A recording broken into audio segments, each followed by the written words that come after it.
सो hey guys, स्वागत है आप सभी का एक और नई वीडियो में। आज मैं आप सभी के लिए लेकर आ गया हूँ एक बार फिर से सब्सक्राइबर्स की भेजी हुई कुछ बेहद ही खौफनाक और सच्ची डरावनी कहानियाँ। अगर आप मेरे इस चैनल पर नए हो तो मेक श्योर कि आप इसे सब्सक्राइब ज़रूर करें, क्योंकि मैं आपके लिए ऐसी स्टोरीज़ लेकर आता रहता हूँ। इसके अलावा अगर आपको अपने साथ घटी कोई घटना मुझे बतानी हो तो आप उसे भेज सकते हो स्क्रीन पर दिख रही मेरी इंस्टाग्राम आईडी पर। आपकी स्टोरी सुनाने में मुझे बहुत ही खुशी होगी। इसी के साथ हम बढ़ते हैं आज की अपनी फर्स्ट स्टोरी की तरफ। कहानी की शुरुआत 1880 में एक छोटे से गांव से शुरू होती है, जहां एक छोटे से बच्चे के साथ बहुत ही भयंकर घटना घटी थी। जब उसके कुछ दोस्तों ने उसे गांव के पास वाले जंगल में ले जाकर अकेला छोड़ दिया था, ये जानते हुए भी कि उस जंगल में जंगली भेड़ियों का झुंड रहता है और वो बच्चा वहाँ से बाहर निकलने का मार्ग भी नहीं जानता। बावजूद इसके वो वहाँ से भाग खड़े हुए थे, यह कहकर कि वो भी कुछ देर बाद वापस आएंगे, पर वो उसे छोड़कर भाग गए। सुबह से रात हो गई, वो वापस नहीं आए। उसे लगा कि उसके दोस्त उसके साथ खेल खेल रहे हैं, क्योंकि उसने अपने आसपास की झाड़ियों में कुछ आवाज़ें सुनी थी, लेकिन ये आवाज़ें उसके दोस्तों की ना होकर उन जंगली भेड़ियों की थी। वो बच्चा ये बात नहीं जानता था कि उसकी आवाज़ ने उन भेड़ियों को उसके शिकार के लिए बुलावा दे दिया था। रात के उस अंधेरे में उसे भेड़ियों की आवाज़ें सुनाई दी, जो कुछ ही वक्त पश्चात उसके ठीक सामने खड़े थे। वे झुंड में थे और उन्होंने उस पर हमला कर दिया और उसे फाड़ कर खाने लगे। कुछ ही देर में सब कुछ शांत हो गया, किसी को भी वो नहीं मिला। ये बात एक कहानी बनकर रह गई। लोगों ने भी इस घटना के बाद से उस जंगल में जाना छोड़ दिया, लेकिन अब उस बच्चे की आत्मा मुक्ति ना मिल पाने के कारण उस जंगल में ही वास करने लगी। कुछ वर्षों के बाद उसके दोस्तों ने वापस उस जंगल का रुख करा, पर इस बार उनकी अधिकांश शरीर ही उस जंगल से बाहर जा सके।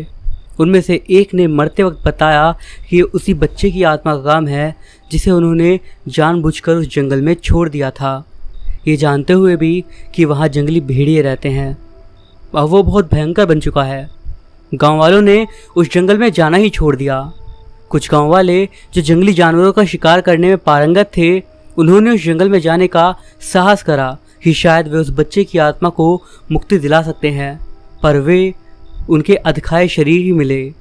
अब तक तो केवल उस जंगल में जंगली जानवरों का भय था, पर अब एक बच्चे की आत्मा उस जंगल में भटक रही थी। लोगों ने वहां जाना पूरी तरह बंद कर दिया।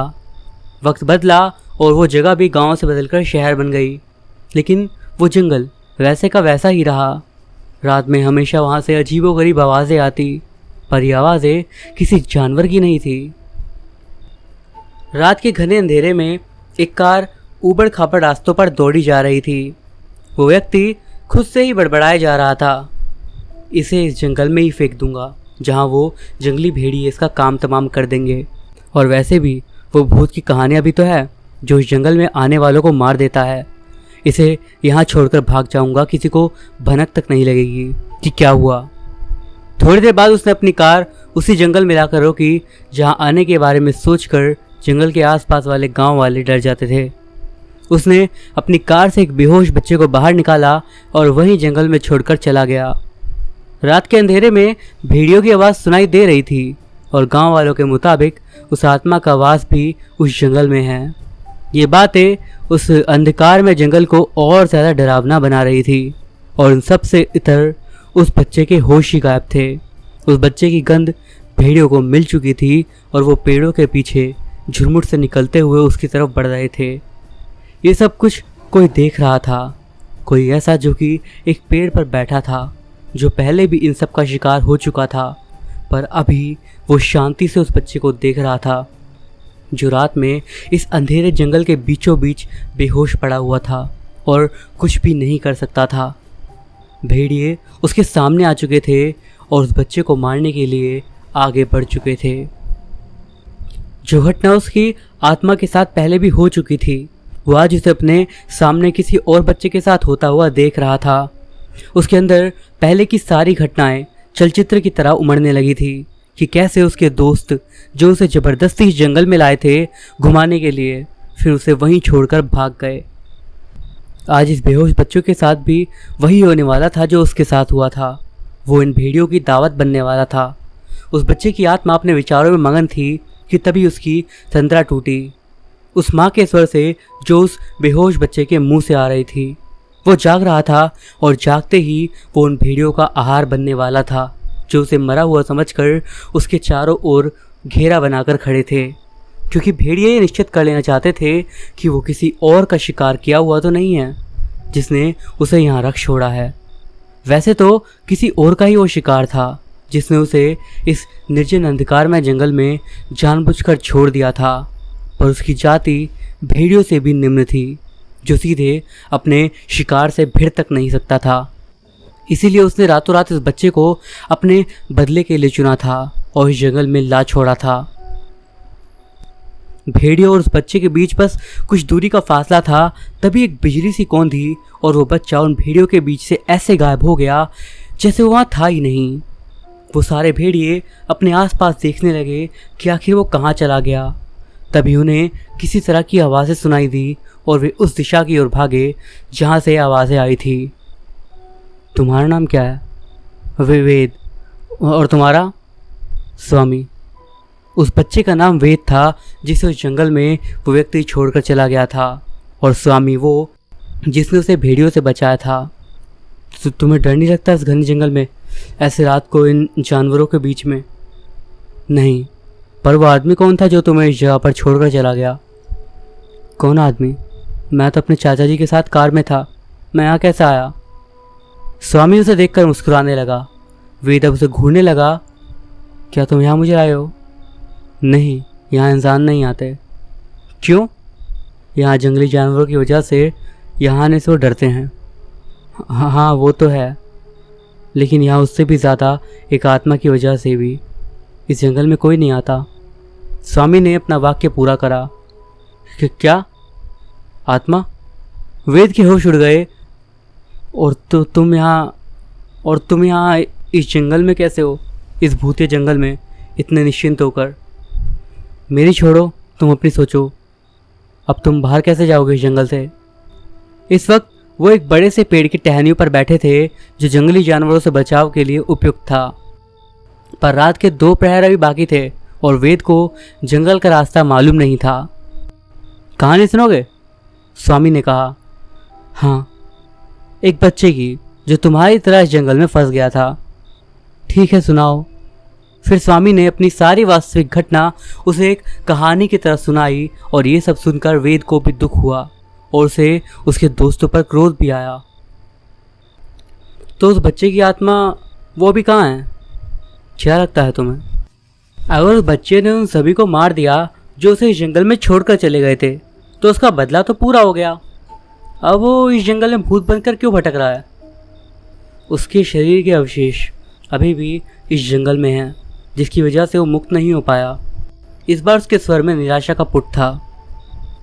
क्या लगता है तुम्हें, है कहाँ उसके शरीर के अवशेष? वेद ने पूछा। किसी को भी नहीं पता, उसे खुद भी नहीं पता। स्वामी ने कहा। क्या? कहाँ? उसे भी नहीं पता? तुम कैसे जानते हो सब? वेद ने शंका करते हुए पूछा। स्वामी हड़बड़ा गया और बोला, अगर उसे पता होता तो अब तक वो मुक्त ना हो जाता, इन जंगलों में क्यों भटकता? हाँ वो तो है। स्वामी का राज खुलने से बच गया। अब भोर होने में कुछ ही प्रहर का वक्त बचा था। तो तुम्हारी कहानी क्या है? वेद ने स्वामी से पूछा। हाँ, मेरी कहानी, अभी कुछ प्रहर का वक्त बाकी है। मैं यहीं पास के गांव में रहता था। स्वामी ने कहा। रहता था? मतलब? वेद ने कहा, मतलब वो शहर बन गया ना? हाँ वो तो है, वेद ने कहा। ये क्या तुम हर बात पर हाँ वो तो है बोल रहे हो? बकवास लगता है, स्वामी ने बोला। हाँ वो तो है। अब स्वामी उसे घूरने लगा। थोड़ी देर के बाद वो हंसने लगे। तभी हंसते हुए वेद रुक गया। क्या हुआ? स्वामी ने पूछा। कुछ नहीं, वो तुमने जो कहा, माँ भी यही बात कहती थी। हम इस जंगल से बाहर निकलना होगा, अब सुबह होने वाली है। तुम नहीं जा सकते, स्वामी ने वेद से कहा। लेकिन क्यों? मैं वापस क्यों नहीं जा सकता? तुम्हें इस जंगल से बाहर निकालने का रास्ता मालूम नहीं है क्या? वेद ने पूछा। मुझे मालूम है, लेकिन तुम्हें क्या लगता है कल रात जो तुम्हारे साथ हुआ वो वापस नहीं होगा? पर इसमें मेरी क्या गलती है? मैंने तो किसी का कुछ नहीं बिगाड़ा। उस बच्चे ने किसी का क्या बिगाड़ा था जिसे इस जंगल में मरने के लिए छोड़ दिया गया? वेद अब चुप हो गया। यह आपसी रंजिश का मामला लगता है। क्या कहा? वेद ने स्वामी से पूछा। कुछ नहीं, चलो तुम्हें गांव तक पहुंचा दूं, वहां उन्हें अपनी स्थिति बता देना और मेरे बारे में कुछ मत बोलना। स्वामी ने वेद से कहा। क्यों? बस उन्हें मत बताना। ठीक है, ठीक है, वेद ने बोला।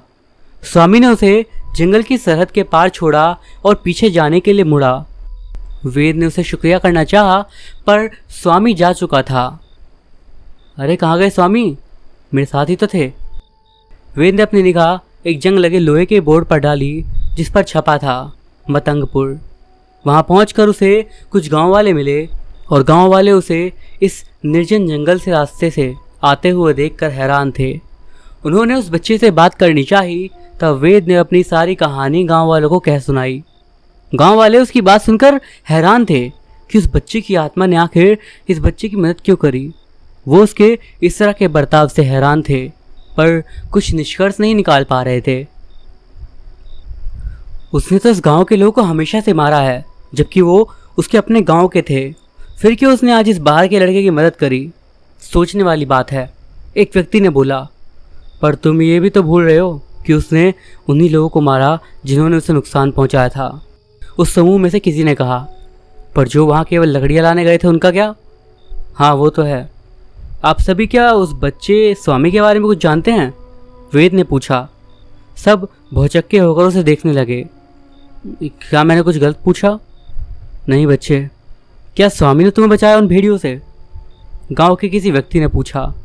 जी, उसने मुझे बचाया और जंगल की सरहद के पास तक छोड़ने भी आया वो मुझे। सब विस्मित होकर एक दूसरे को देख रहे थे। क्या हुआ? मैंने कुछ गलत बोला क्या? नहीं बच्चे, तुम्हारे परिवार वालों से संपर्क साध लिया गया है, वो तुम्हें लेने आते होंगे, तब तक कुछ खा लो। कुछ ही वक्त के बाद वेद के चाचा जी उसे लेने आए। कहाँ चला गया था तू? मेरे बच्चे, तुझे मैंने कितना ढूंढा पर तू मिला नहीं। क्यों उस जंगल में अकेला चला गया था? ये सब बोलने वाला व्यक्ति वही था जिसने वेद को उस रात जंगल में अकेला छोड़ दिया था। पर चाचा जी, मैं तो बेहोश था। मुझे कुछ नहीं पता कि आखिर कल रात मेरे साथ हुआ क्या था। मैं आपके साथ घूमने निकला था, पर कब उस जंगल में आ गया मुझे पता ही नहीं चला। वो तो स्वामी ने मुझे उन भेड़ियों से बचा लिया। आप कहाँ थे? पर मैं तुम्हें रात भर खोज रहा था। मैं रात भर से सोया तक नहीं हूँ। ये तो भला हुआ तुम मिल गए। इन गाँव वालों का शुक्रिया। वो स्वामी कहाँ है? आप लोगों में से कौन है स्वामी? उसने गांव वालों से पूछा और सबके होश उड़ गए। तब वेद ने कहा कि वह जंगल में रहता है, उसने ही मुझे बचाया। क्या उसे डर नहीं लगता इस तरह अकेले रात में जंगल में घूमने में, वो भी जंगली जानवरों के बीच? नहीं चाचा जी। बड़ा बहादुर है क्या? हम उससे मिल सकते हैं? वेद के चाचा जी ने उससे कहा। हुजूर, बाद में मिलने आ, अभी तो आप वेद बिटवा को लेकर यहाँ से जाइए, सरपंच जी ने कहा। कोई बात नहीं, हम फिर कभी मिल लेंगे, वेद के चाचा जी ने बोला। मरना होगा तो मिलना, गांव वालों में से किसी ने धीरे से बोला। क्या कहा आपने? नहीं, अब आप जाइए, गांव वालों ने कहा। ठीक है वेद, कार में बैठो। वेद इस भव्य कोठी का वारिस था जिसे उसके परदादा ने बनवाया था, और वो बिल्कुल अकेला था। ये उसके चाचा चाची थे जो उस कोठी के लालच में उसे पाल रहे थे और झूठे प्यार का दिखावा कर रहे थे। खैर, वजह तो कुछ और भी थी। वेद की पीढ़ी में बरसों से श्राप चला आ रहा था, जिसके मुताबिक अगर उनके बच्चे को पैदा होते ही उसके माता पिता लगभग 13 वर्षों तक ना देखें, तभी वो जीवित रह सकता था। इसीलिए वेद को पैदा होते ही उसके मुंह बोले चाचा चाची को सौंप दिया गया, जो असल में उसके चाचा चाची नहीं, पर वेद के माता पिता के जाने के बाद वही उसके लीगल गार्जियन थे। और वो इस कोठी से तो सच्चा प्यार करते थे, पर वेद से नहीं। पर वेद उन्हें शुरू से ही प्यार करता था, क्योंकि उसे सच्चाई की भनक नहीं थी। पर इस शराब की वजह कोई नहीं जानता था। इन सब से परे स्वामी अपने बारे में सोच रहा था कि आखिर उसकी क्या गलती थी जो उसे इस तरह से भूत बनना पड़ा। क्यों वो इस निर्जन जंगल में फंसा हुआ था इतने सालों से। उसे वेद का भी ध्यान आ रहा था कि वो उन फरेबियों के बीच कैसे रहेगा जो खुद को उसके चाचा चाची बताते हैं। अगर फिर से वही नौबत आ गई और उन्होंने फिर से वेद को मारने की कोशिश करी। नहीं, मैं ये नहीं होने दूंगा। मुझे इस जंगल से बाहर जाना होगा, पर मुझे किसी की मदद चाहिए। लेकिन कौन आएगा इस मनहूस जंगल में? सब डरते हैं मेरी वजह से। इस जंगल में आने से कुछ तो करना पड़ेगा। हम कितना घबरा गए थे वेद, उसकी मुंह बोली चाची ने कहा। आज तेरी पसंद का खाना बनाया जाएगा। इस बात पर उसके चाचा ने अपनी पत्नी को आंखें तरेड़ कर देखा, पर पत्नी ने उन्हें इशारों से चुप करा दिया। आओ वेद, बैठो, उसकी चाची ने बोला। वेद की चाची ने इशारे से चाचा को अपने पास बुलाया और कहा कि ज़्यादा मत सोचो। ये देखो, ये एक किस्म का जहर है जो अब मैं वेद को रोज़ थोड़ा थोड़ा दूंगी। इससे पता भी नहीं चलेगा कि ये कैसे मरा। उसके बाद ये कोठी हमारी होगी। बरसों से इस विरासत के वारिसों को हमारे लोगों ने बचाया है, पर हमें क्या मिला है? वो सभी बेवकूफ़ थे, पर हम नहीं। ये कहकर वेद के चाचा चाची अपने आप में ही कुटिल हंसी हंसने लगे। वेद ने उन पर ध्यान नहीं दिया, पर अब उसे बचाने वाला वहाँ कोई नहीं था। वैसे तो इस जंगल में कोई नहीं आता, पर यहाँ अटूट खनिज संपदा है। कई तरह की विशेष लकड़ियाँ हैं इस जंगल में, और ये बेवकूफ़ गांव वाले भूत और जंगली जानवरों की वजह से वहाँ जाने से डरते हैं। पर हम वहाँ जाएंगे और वो सब कुछ लाएंगे जो हमारे काम का है। जी सरदार, एक आदमी ने बोला। कब से इन मूर्ख गाँव वालों के बीच छुप कर रह रहे हैं ताकि उस जंगल के बारे में ज़रूरी जानकारी मिल सके, पर ये मूर्ख तो केवल उस भूत की बातें बताते हैं। जानवरों से तो हम ऐसे ही निपट लेंगे। पर सरदार, वो लड़का कल गांव से आया था, वो जंगल में फंसा हुआ था। उसे किसी बच्चे ने बचाया था। उन जंगली जानवरों में से वो केवल एक बच्चा था। सरदार, वो ऐसे कैसे कर सकता है? अरे होगा कोई जंगली लड़का, हमें उससे क्या? और जब वो एक बच्चा होकर जा सकता है तो हम तो लुटेरे हैं। पर सरदार, गांव वाले उस बच्चे का नाम सुनकर क्यों डर रहे थे? अरे उन्हें छोड़ो, तैयारी करो तुम लोग, हम आज रात में ही जाएंगे। क्या किया जाए जिससे मैं इस जंगल से बाहर निकल पाऊँ? कुछ तो करना होगा। स्वामी किसी तरह वहाँ से बाहर निकलकर वेद की मदद करना चाहता था। अतः वो किसी भी तरह जंगल से बाहर जाना चाहता था वेद के पास, पर बिना उसके शरीर के अवशेषों के मिले ये संभव नहीं था। उसे खुद भी उनका नहीं पता कि वो कहाँ था, क्योंकि वो खुद एक आत्मा था। तभी उसे कुछ आवाज़ें सुनाई दी। सरदार, मुझे बहुत डर लग रहा है। अगर उस बच्चे का भूत यहाँ आ गया जिसकी वजह से गांव वाले इस जंगल में आने से डरते हैं, तो हम सबको भी मार देगा। अरे कुछ नहीं होगा, तू बस चुपचाप चल। केवल उन बेशकीमती लकड़ियों और संप्रदायों के बारे में सोच और उन्हें ढूंढने के काम में लग जा। कोई भूत वूत नहीं होता, बस जंगली जानवर से बचकर रहो तुम सब। जी सरदार। उन सब की बातें सुनकर स्वामी को बहुत गुस्सा आया। उसने सोचा कि इन सबको अभी मार दे, पर फिर उसे ख्याल आया कि हो सकता है ये सभी उसकी मदद के लिए भेजे गए हों। ये उसके शरीर के अवशेषों को ढूंढ पाएँ जिससे वो उस जंगल से बाहर निकलकर वेद के पास जा सके। अंततः उसने उन सभी को जाने दिया, पर फिर भी उसने उन सबके साथ चलना ही उचित समझा। वो सभी जंगल में बहुत दूर तक चले आए थे, जहाँ स्वामी भी कभी नहीं आया था, मरने के बाद भी नहीं। आगे के रास्ते को कई कटीली झाड़ियों और बेलों ने रोक रखा था, पर उन सब लुटेरों पर लालच का भूत सवार था जो स्वामी के भूत से भी अधिक शक्तिशाली था। अतः उन्हें ये बाधाएं रोक नहीं पाई, और जैसे तैसे करके वो उन बाधाओं को पार करके आगे बढ़ने लगे। और तब उन्हें वो दिखाई दिया जिसकी उन्हें तलाश थी। कई बेशकीमती पेड़ और पत्थर। उन्होंने आव देखा न ताव, बस कुल्हाड़ी और हथौड़ों से उन वृक्षों और पत्थरों पर वार करने लगे, जिससे वो टूटकर गिरने लगे। उनमें से सबसे बड़ा वृक्ष जो अंदर से खोखला था, लेकिन उसमें अब भी हरियाली का नामो निशान था। सरदार ने कहा, इसे सावधानी से काटना होगा, अन्यथा ये हम पर गिर सकता है। और वो उसे काटने के लिए आगे बढ़े, पर उन्हें अंदर कुछ होने का आभास हुआ। उन्होंने पहले उस खोखले हिस्से का अवलोकन करा, और उस हिस्से में एक व्यक्ति आसानी से जा सकता था। अतः उन्होंने अपने साथी को वहां भेजा, और अंदर जाते ही वो डर से चिल्लाने लगा, और बाकी लोगों ने जैसे तैसे करके उसे बाहर निकाला। क्या हो गया, क्यों चिल्ला रहे हो? सरदार, वहां अंदर किसी बच्चे का कंकाल पड़ा है, वृक्ष के रेशों से लपटा हुआ है। क्या? कंकाल कहाँ है? हाँ, इस वृक्ष को मत काटे सरदार, हो सकता है इस वृक्ष पर भूत का वास हो। अरे मूर्ख, हम यहाँ क्या भूतों के लिए आए हैं? हम इन सब बेशकीमती लकड़ियों और पत्थरों के लिए आए हैं, और ये वृक्ष इन सबसे विशाल है, अतः इसे हम नहीं छोड़ सकते। जितना ज़्यादा हो सके उतना ज़्यादा हमें यहाँ से ले जाना होगा। उस कंकाल को बाहर निकालो यहाँ से। नहीं सरदार, हम नहीं निकालेंगे, उसके साथियों ने मना कराया। तुम मुझे ना कह रहे हो, इसका मतलब जानते हो ना। सरदार ने अपनी बंदूक निकाली। निकालो उसे बाहर। उन्होंने जैसे ही उस कंकाल को बाहर निकाला, भयंकर आंधी आने लगी और कुछ ही वक्त पश्चात वो कंकाल अपने आप ही जलने लगा। अब स्वामी मुक्त था और ये उसी का कंकाल था जिसे कई वर्ष पहले जंगली जानवरों ने शिकार बनाया था। उसने उन सभी लुटेरों को क्रोधित भाव से देखा जो वहाँ लूटपाट करने के उद्देश्य से आए थे। वे सभी अब स्वामी को अपने सामने देखकर डर गए थे। स्वामी ने उन सभी को उसी जंगल में दफन कर दिया जहाँ वो लालच से आए थे। अब वो वेद के पास जा सकता था। ये सोचकर वो जाने के लिए मुड़ा ही था कि एक आवाज़ आई, ठहरो स्वामी, तुम नहीं जा सकते। वो ये सुनकर आश्चर्य में पड़ गया कि आखिर उसे कौन देख पा रहा था। वो तो एक आत्मा है जिसे कोई व्यक्ति नहीं देख सकता, फिर ये कौन है? मैं इस जंगल की आत्मा हूँ। बच्चे, तुम इस धरती से मुक्त हो चुके हो, तुम्हारा यहाँ कोई काम नहीं है, अब तुम यहाँ से जा सकते हो तुम्हारे नए प्रारंभ के लिए। उस पेड़ से आवाज़ आई, लेकिन फिर वेद का क्या होगा? अब ये तो सिर्फ विधाता ही बता सकता है। नहीं, ये मैं नहीं होने दूंगा।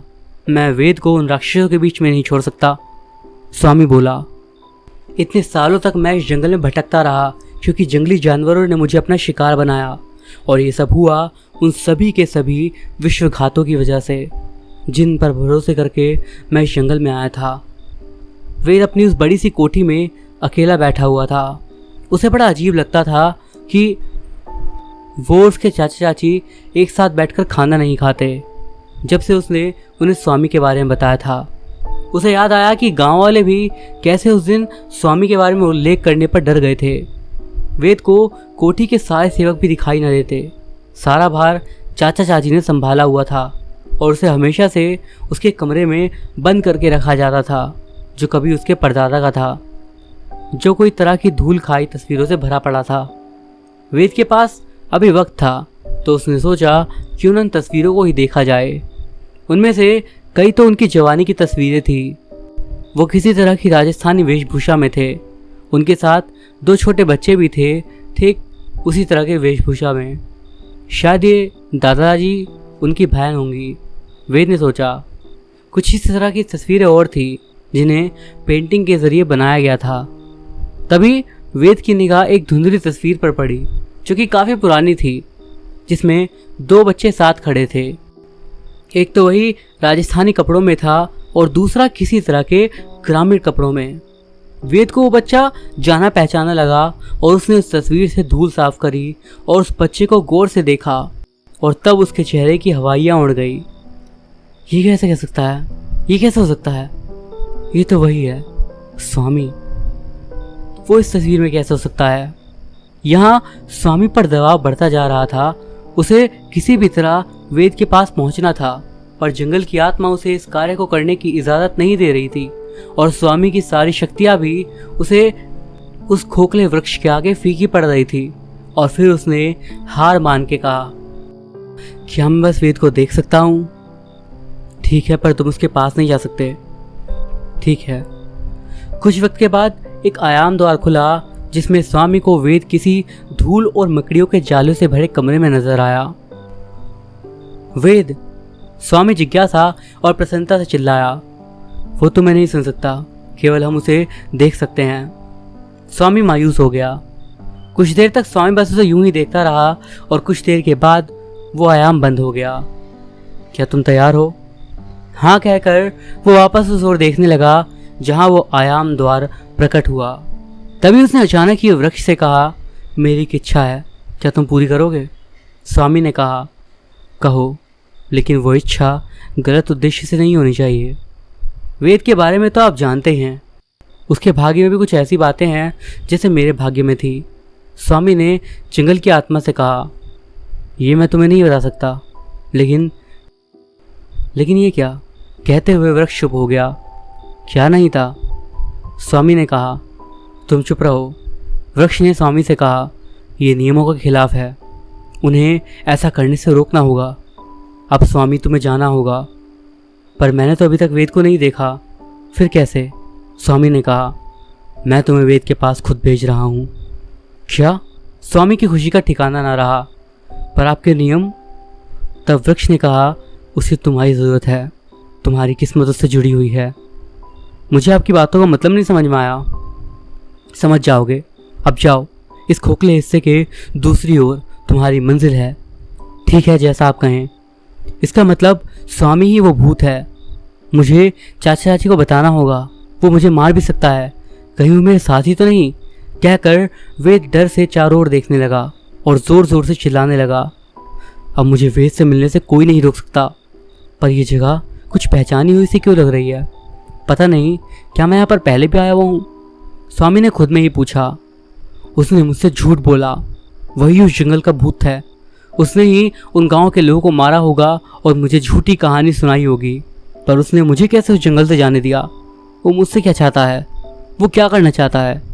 मुझे सब चाचा चाची को बताना होगा। पर ये दरवाज़ा क्यों नहीं खुल रहा? कोई है? दरवाज़ा खोलो। वेद इस कोठी में रहता है जिस पर लिखा हुआ था स्वामीनाथ कोठी। बड़ा मिलता जुलता है मुझसे। शायद वेद के परदादा की कोठी होगी, लेकिन मुझे क्या, मैं तो उससे मिलने आया हूँ। पता नहीं उस वृक्ष को ऐसा क्या दिखा कि उसने मुझे आने दिया, लेकिन मैं उसे सारी बात बताऊंगा ताकि वो अपने चाचा चाची से बच सके। पर मैं यहाँ किसी से बात कैसे कर सकता हूँ? वे लोग अगर मुझे देखकर डर गए, क्योंकि मैं तो एक भूत हूँ, कैसे पूछूंगा किसी से कि वेद कहाँ है? इस कोठी के चारों ओर घूमकर देखता हूँ, शायद वेद मिल जाए। सिर्फ ये बच्चा ही हमारे रास्ते का कांटा है। अगर ये हट जाए तो ये कोठी और बाकी सब कुछ हमारा हो जाएगा। हमें कोई नहीं रोक पाएगा। बस कुछ और जहर और फिर वेद की कहानी ख़त्म। धीरे बोलो, कोई सुन लेगा। कोई है ही नहीं। हमने तो जवाब में वेद की चाची ने कहा। चुप, ये बातें वेद को पता नहीं चलनी चाहिए, वेद के चाचा ने बोला। अब चलो। पर उनकी सारी बातें स्वामी ने सुन ली थी जब वो अदृश्य रूप से उस कोठी के चारों ओर घूम रहा था। वो उनकी बात सुनकर बहुत गुस्सा हो गया, लेकिन वो केवल वेद के सामने ही प्रकट हो सकता था। उसके अतिरिक्त अन्य किसी के सामने प्रकट होने से या अपनी शक्तियों का दुरुपयोग करने पर उसकी शक्तियाँ समाप्त हो जाती और ना ही वो वेद को मिल पाता। इसीलिए वो अपने क्रोध पर काबू रखता है। अन्यथा वेद के चाचा चाची तो उसका गुस्से से भरा भयानक रूप देखकर ही बेहोश हो जाते। तभी कोठी के उस भाग को पार करते ही स्वामी को वो दिखा जिसकी उसे तलाश थी, वेद। जबकि इसके इतर वेद स्वामी से डरा हुआ था और उस डर से अधिक उसे इस बात का गुस्सा था कि स्वामी ने उसे अंधेरे में रखा था। वही उस जंगल का भूत था, पर उसने उसे मारा नहीं था जैसा वो बाकियों के साथ करता था। वेद को लग रहा था कि स्वामी उसका इस्तेमाल करना चाहता है, इसीलिए उसने वेद को जाने दिया। पर वेद को ये बात नहीं पता थी कि स्वामी तो खुद किस्मत का सताया था। वो तो केवल वेद की मदद करना चाहता था, उन लालचियों से बचाकर जो वेद के गार्डियन होने का ढोंग करते थे। उसने उस वक्त ही वेद के पास जाना चाहा, तभी बाहर से दरवाज़ा खुलने की आहट हुई। स्वामी वहीं रुक गया। तभी वेद की चाची अंदर आ गई। उन्हें देखकर वेद चाची कहता हुआ उनसे लिपट गया। वो स्वामी, वो भूत है चाची, वो मुझे मार देगा। क्या? उसकी चाची बोली। हाँ चाची। वेद ने वो सारी घटना उन्हें बताई जो उसने अपने चाचा को बताई थी। बस स्वामी को भूत का स्थान दे दिया था। अब वेद के चाचा चाची कुछ सोचने लगे। वे उसे अपने साथ ले गए वापस उसी जंगल में जहाँ स्वामी का वास था। पर इस बार स्वामी सब कुछ देख रहा था। हम वापस उस जंगल में क्यों जा रहे हैं चाचा चाची जी? वेद ने पूछा। कुछ नहीं बेटा, बस एक छोटी सी शांति पूजा होगी तुम्हारे उस स्वामी के लिए और उसे मुक्ति मिल जाएगी। पर वो तो एक बुरी आत्मा है, उसे कैसे मुक्ति मिलेगी? उसने इतने लोगों को मारा है, अब उसे मुक्ति नहीं मिलनी चाहिए। वेद ने बोला। हाँ, आप तैयारी करिए, हम आ रहे हैं। कौन था? वेद की चाची ने पूछा। वो उस गांव के सरपंच जी थे, मैंने उन्हें सब समझा दिया है, वेद के चाचा ने बोला। पर वे तो उस जंगल में जाने से डरते हैं ना, फिर कैसे वो मान गए? वेद की वजह से, चाचा ने वेद को देखते हुए कहा। हाँ, इतने वर्षों में कोई भी उस जंगल से वापस नहीं लौटा, पर वेद ही लौटा। पर स्वयं स्वामी ने उसे बचाया था और उसे उस निर्जन जंगल से वापस गांव तक छोड़ने भी आया था। वो भी उन जंगली जानवरों से बचाकर। सो सबने यही निष्कर्ष निकाला कि वेद ही वो बच्चा है जो स्वामी को मुक्ति दिलवा सकता है, इसीलिए हम जा रहे हैं। अरे लेकिन हम तो इस मुसीबत को मारने ही वाले थे और तुम उन गांव वालों के बीच ले आ रहे हो इसे। वेद से चिपकर चाची ने कहा, तुम समझती क्यों नहीं हो? अगर हमने पहले इसे मारा तो वो भूत हमारे पीछे पड़ जाएगा, इसलिए पहले उसे मुक्त करना होगा, तभी हम इससे मुक्त हो पाएंगे। वेद के चाचा ने कुटिल मुस्कान दी, लेकिन वे ये नहीं जानते थे कि स्वामी तो पहले ही मुक्त हो चुका था, जिसे अब केवल वेद को बचाने के लिए उस वृक्ष ने मोहलत दी थी, क्योंकि ये सब गलत था जो वेद के साथ हो रहा था। स्वामी को वेद में अपना अक्स नजर आता था और इस वजह से ही वो वेद को बचाना चाहता था, लेकिन यहाँ तो ये मूर्ख निजता की सारी हदें पार कर रहे थे। उन गांव वालों को तो इनकी मंशा का पता तक नहीं था, पर वे एक गलत कार्य के भागी बन रहे थे। अब स्वामी ही कुछ कर सकता था, लेकिन इस बार सोच समझ के करना होगा जो कुछ भी करना था, क्योंकि इनके साथ वेद भी है। क्या करूं जिससे इनकी सच्चाई का सबको पता चल जाए। अब उनकी कार गांव की सीमा के अंदर पहुंच चुकी थी। बाहर आते ही सबने उनका स्वागत करा, मानो वे किसी महान कार्य करने के लिए यहाँ पर आए हैं। इन सबसे अनजान वेद को बस कुछ बातें ही पता थी। उन गांव वालों की तरह उसने भी उन्हें मुस्कान दी, पर वो भी स्वामी के लिए दुखी था, लेकिन उसे उस पर गुस्सा भी आ रहा था। सरपंच जी, सारी तैयारी हो गई? हाँ हो गई, तो फिर चलते हैं। ये कहकर सारे लोग जंगल की तरफ प्रवेश करते हैं। रात हो चुकी थी। तेज हवाएं और जंगली जानवरों का शोर उस जंगल के वातावरण को और डरावना बना रहा था। एक गोल घेरे के अंदर वेद को बैठने के लिए कहा गया और फिर शुरू हुई शांति पाठ की क्रिया। अब भी ये सब देखकर स्वामी कुछ नहीं कर पा रहा था। क्या करूं? तभी उसे एक भारी भरकम आवाज सुनाई दी, अलग अलग होकर तुम कुछ नहीं पर साथ में बहुत कुछ कर सकते हो। उसने कुछ ना समझा, पर फिर उसे ध्यान आया कि क्या वो वेद की सहायता अगर इस रूप में नहीं कर सकता, लेकिन अगर वो खुद वेद बन जाए तो। ऐसा कहकर वो वेद की ओर बढ़ा, लेकिन वो उस घेरे के अंदर प्रवेश कर पाने में असमर्थ था और वो पीछे हट गया।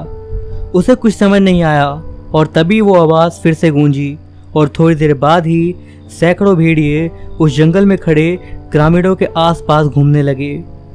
ये तुम्हारी सहायता के लिए आए हैं। ये उस जंगल की आत्मा की आवाज़ थी, लेकिन अगर इन्होंने उन ग्रामीणों और वेद को नुकसान पहुंचाया तो इन सब का ठीकरा भी जंगल के भूत पर फोड़ा जाएगा। स्वामी ने उस आवाज़ का जवाब दिया, ये सभी मेरे निर्देश पर तुम्हारी सहायता के लिए आए हैं, ताकि इन सब की वजह से तुम्हें वेद के पास जाने का जरिया मिल जाए। कुछ ही वक्त के बाद सभी भेड़ियों के डर से इधर उधर भागने लगे और इस भागदौड़ में जिस गोल घेरे में वेद बैठा हुआ था, उसके चाचा चाची भी उन भेड़ियों को देखकर भाग निकले। भेड़िए वहां से अपने आप ही वापस जंगल की ओर चले गए। भेड़ियों को वापस जाता देख सबने वेद की ओर ध्यान दिया तो वेद उस घेरे के बीचों बीच बेहोश पड़ा था। सभी लोग वेद की ओर बढ़े, लेकिन इसके पूर्व ही वो उठ गया और तेज हवा उस गोल घेरे की राख को उड़ा दिया, जिससे अब वो आज़ाद था। उसने वेद के चाचा चाची की ओर इशारा करा। सब उनकी ओर देखने लगे। सच्चाई बताओ, वेद ने भारी भरकम आवाज में कहा। यह सुन सबके होश उड़ गए और वेद के चाचा चाची ने सारी सच्चाई एक बार में बक दी, जिसे सुनकर वेद भी दुखी हुआ। वो वेद और स्वामी के मिश्रित भाव थे।